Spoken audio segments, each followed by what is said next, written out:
All right, everybody, welcome back. We are continuing on with dynamics. This lesson, we are going to be talking about the force of friction. You probably already have a bit of an idea about friction and that it's this force that it's going to like slow things down and that sort of thing.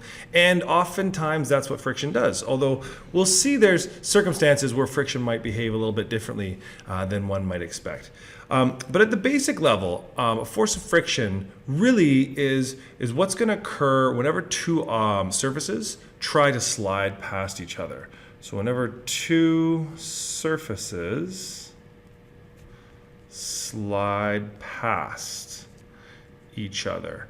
Now I should specify that in the realm of Physics 11 land, we're really going to focus in on sliding friction, as the definition implies. There's other kinds of friction, there's air resistance, and there's rolling friction and other things that can happen. But we're going to talk specifically about what happens when two surfaces, one surface tries to slip past another, okay? You might think of a classic example of just a box being kind of pushed along the ground and as it drags along on the ground. Now in that example, you could imagine like a wooden box and like maybe a concrete ground, and as they slide past one another, even though the surface of the ground might look quite flat and smooth, and even though the wood of the box might look quite flat and smooth, if you were to zoom in really closely on those things, you would notice that there are all kinds of microscopic irregularities. And those like nooks and crannies on the surface of those two objects are going to kind of catch on each other as they kind of slip and slide past one another. Those effects might actually extend all the way down to the microscopic, to the molecular level, right? Sometimes just molecules grab onto each other as they try to move past. So on the microscopic level, irregularities in the surfaces catch. Irregularities in the surfaces catch on each other. And again, that could be like sandpaper sliding across wood. You can imagine there's lots of grips and opportunities for them to grab one another. Or it could be on the microscopic level. You could imagine going down a water slide, but there's no water on it. Even though the plastic water slide seems really, really smooth, at the molecular level, it's going to try and like grab as you move past. So we get a new formula, and that's exciting. And it's a way to calculate friction. We say that friction, the force of friction, we define as FF. So the force of friction is equal to mu times Fn. So that letter mu, that looks like a fancy letter U, we'll talk about that in a second, but you might have seen that before. The normal force we've definitely seen before. So Fn is our normal force. And one of the things about normal force, we know it's like a supporting force. So like I'm sitting in a chair and the normal force is what's pushing up on me so that I don't fall to the ground. If this chair was really rickety and it fell apart, that's because there's not enough normal force. It can't provide enough to support me. The big thing to keep in mind with normal force, it's easy to fall into the trap of thinking that normal force is always upwards, but it's not. Because it's a supporting force, the normal force is always perpendicular to the surface. And that's actually what the word normal means in this case. So normal in kind of mathematics parlance actually means perpendicular. If you have two lines that are parallel or two lines that are normal, they're actually perpendicular to each other. Now, mu is this little funky letter U, and so that is what we call the coefficient of friction.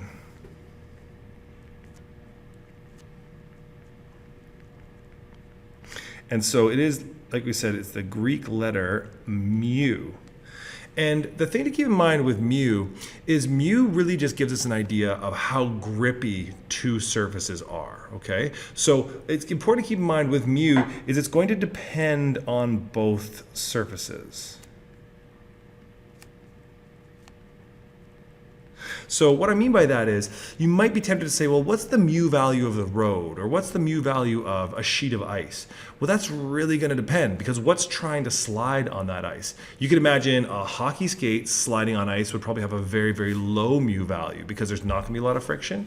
Whereas, again, a block of wood sliding on ice, well, that actually is going to grip quite a bit more, and so it might have a higher mu value. So it's going to depend on both surfaces. Now, one thing to just kind of keep in mind when we take a look at this, if I do a quick rearrangement here, I could say that mu is equal to ff over fn. And I use this to point out what are the units of mu? Like, what's the value of the units?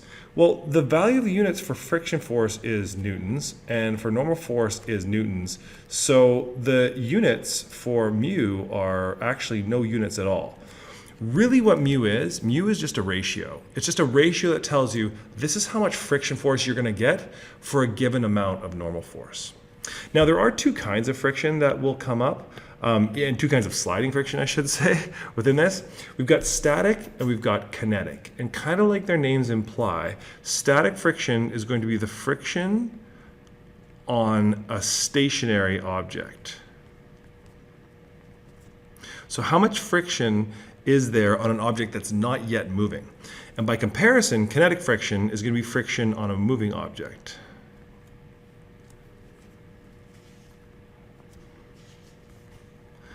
Now, this can be a little bit tricky too, because these two things, this is different from the idea of inertia. If you have a block of wood or you have a box and you want to get it moving, you have to push it, but you have to push it with enough force to accelerate it. Well, first you would have to overcome the force of friction. And the way this works is the initial friction acting on that box is going to be larger than it would be once it actually starts to move. One way to envision this is that if you think back to that idea that like kind of the irregularities catching, well, if an object's already moving, they can just kind of slip past each other and they might grip a little bit, but they can kind of bounce and skitter across one another. Whereas once something's not moving, and they might kind of settle in place just a little bit more. And so it's going to take just a little bit more of a push to break that initial force of friction to get it moving. So what we say that in general, and this is just in general, but in general, static friction is greater than the kinetic friction, and that's because the mu value is going to be greater. And for some objects, it's not much different, whereas for others, it's actually a surprising difference. Okay, so let's, we got a new formula, let's put it to use. Let's see what we can do here. I've got a 3.75 kilogram block pushed on a table with a force of 45 newtons. The coefficient of friction is 0.65. We want to find the force of friction and the acceleration of the block. Now, the first thing, as this rectangle implies, that we're going to do is we are going to draw a free body diagram. So this block is on, I'm assuming it's on Earth, so there's gravity, and I'm assuming it's not falling through the table, so there is a normal force upwards. And not a big surprise, those two forces are balanced. It's not accelerating up or down. In addition to these two forces, I've got an applied force forwards like this, and then I've also got a friction force backwards. But I am going to make a bit of an assumption here. It does ask me about the acceleration. I'm going to assume that the applied force is bigger than the friction force. Okay, so I've got all my forces organized. Everything's all laid out, ready to go. And first thing I want to do is find my force of friction. So the force of friction, I get to use out my new formula right away, is going to equal mu times the normal force. Now, in this particular case, you can see here that the force of friction, or sorry, the force of gravity and the normal force are equal to each other. So in this case, it would be safe to say that this equals mu Fg. And I know the force of gravity is just mg, so this is going to equal mu mg. And again, a reminder, that's only true because this object is not accelerating up or down, and there's no additional forces kind of in the up and down direction. All right, so plug in our values here. We get mu is 0.65 and m is 3.75 and then g of 9.8. And when I crank all these numbers through, I'm going to get something like 23.9 or 23.89 newtons, something like that, which I'll just round that off to call it 24 newtons, just to kind of keep some reasonable sig figs. Okay, for the second part of the question, which is now, okay, what is the acceleration? Well, if we're talking accelerations, then we're almost always talking Newton's second law, which should be something that's kind of familiar to you. So what is the net force in this situation? Assuming my applied force is the winner. Oh, actually, I know it's the winner because it's bigger than 24. Right, I figured that out. So the applied force minus the force of friction equals ma, which means the acceleration is going to be the applied force minus the friction force divided by m. And just plugging in all my values, I think it was 45 minus 23.8.89, all divided by the mass, which is 3.75. And grand total, this all works out to an acceleration of 5.6 meters per second squared. Nice. Okay, let's try another one here. I've got a puck is being pushed along a sheet of ice with a constant force of 0.240 newtons, very precise, not very much. I wonder how they measured that. Doesn't matter. It moves at a constant velocity. Find the coefficient of friction. Okay, again, it's sliding on the ice, so I've got a force of gravity here. Good stuff. It's not falling through the ice, so I've got a normal force. And, quick note, those two must be equal. I am pushing it with an applied force, a very small applied force, just enough to keep it going here.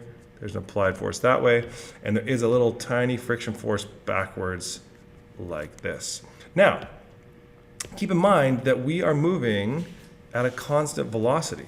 If you're moving at a constant velocity, then you're not accelerating, which means all of your forces have to be balanced. So not only does the normal force equal the gravity force, but the applied force must also equal the force of friction.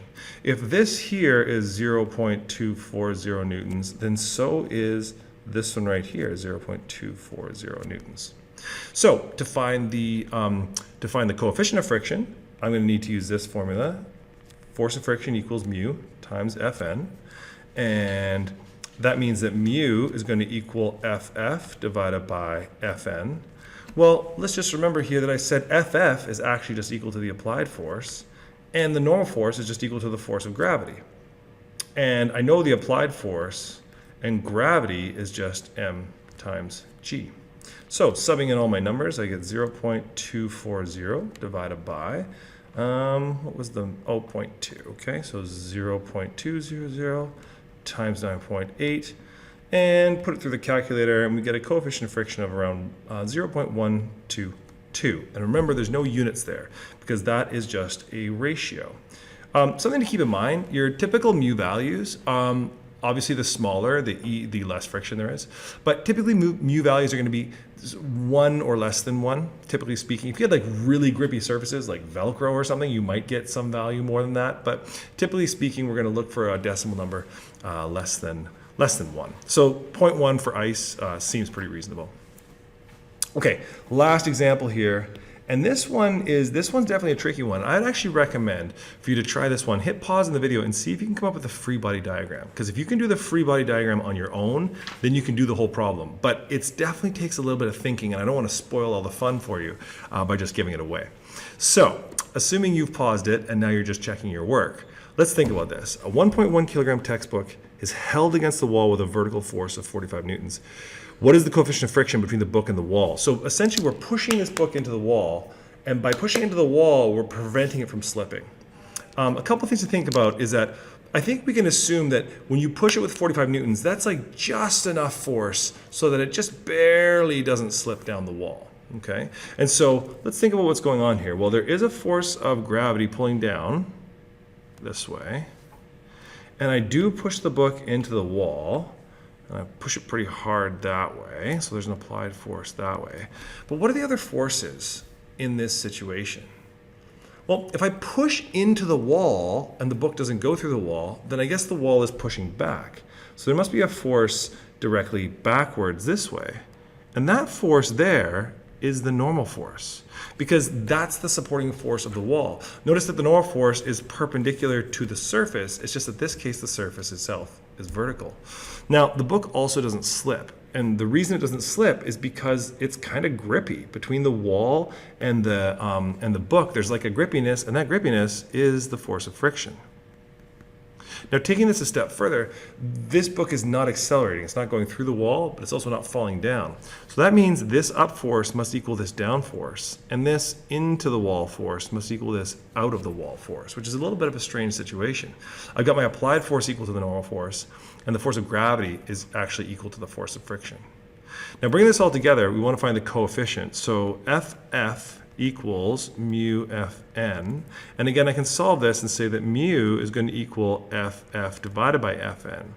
But just referring back to my diagram, the force of friction is actually equal to the force of gravity, and the normal force is equal to the applied force. And again, gravity would just be equal to m times g over Fa. So subbing in all of my numbers, I've got 1.1 kilograms times 9.8, all divided by, and I think I push with a force of 45 newtons. 45 newtons. So overall, my mu value ends up being 0.24. And again, there are no units there. Off the top of my head, I don't know how much friction a textbook and a wall typically have, but again, that seems like a reasonable kind of number. Okay, that is it for the force of friction.